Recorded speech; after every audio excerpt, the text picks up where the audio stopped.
In the suburban neighborhood of Cedar Springs, water restrictions were a hot topic, especially during the dry summer months. The HOA, led by Karen Thompson, had recently implemented stricter rules on lawn irrigation and water usage, citing conservation concerns.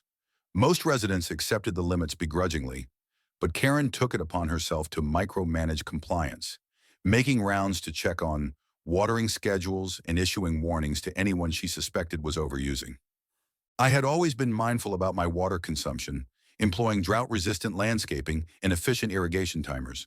However, when Karen sent me a formal notice demanding I reduce my outdoor water use by half, I was taken aback.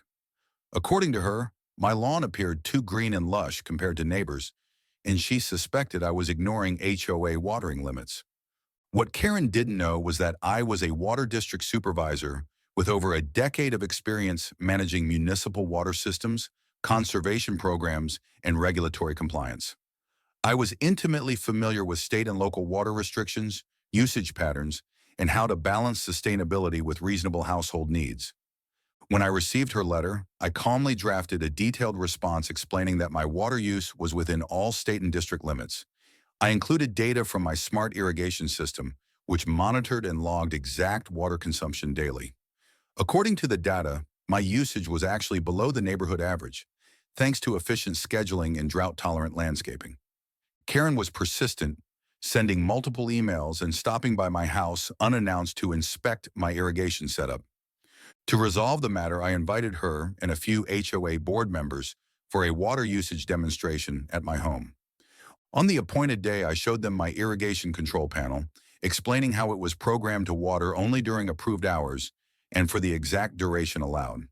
I shared charts from my water district's public portal that tracked average household consumption, clearly illustrating my adherence to restrictions.